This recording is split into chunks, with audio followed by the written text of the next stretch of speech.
เพราะว่าเฮาใครมีตัวตนหรือออนไลน์ไหนเฮาหลูฮัดฝึกหลาดในนากองตีอันเฮา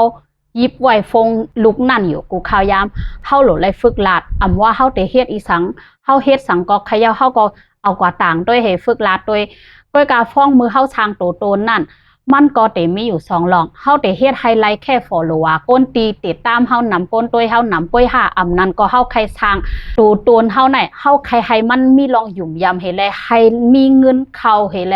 เฮ็ดการธุรกิจไรเฮ็ดการยิ่งใหญ่ไรเฮาได้เอ็นเอาลองหยุ่มยำเฮาในเฮ็ดการไฮโปไรเป็นป้ายมักมีตอนตานในสัตว์ปานโตเจ้าเก่า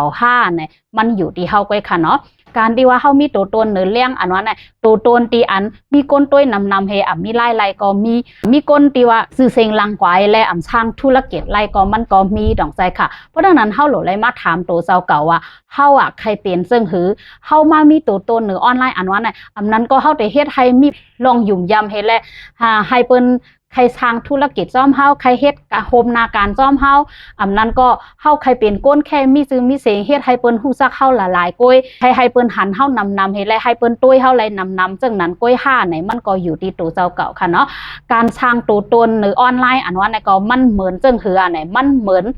ปุดใหม่ปุดนึงค่ะเนาะปุดใหม่ในมันเป็นปุดใหม่เหมือนกันก้อยกาปุดใหม่เหมือนกันสิได้ก็ปุดนึงเขาเอากว่าเฮ็ดเป็นพลาเป็นเจ้าเนาะกว่าแค่เฮเป็นพลาเป็นเจ้าแทงปุดทำเขากว่าแทบง่ายๆเฮแลเฮ็ดสิคูไหลไม่ต่อไม่เหมือนกันก็อันก็เป็นสิคูไหลตอนตาก้นตีเตเหยียบขึ้นอันนึงกว่าเป็นพลาอันนั้นซ้ำเฮ็ดใช่ก้นกูก็คุบไว้ต้องใจก้นอันก้นเฮาซ้ำเหยียบเนื้อสิคูไหลเฮแลกว่าไว้พลา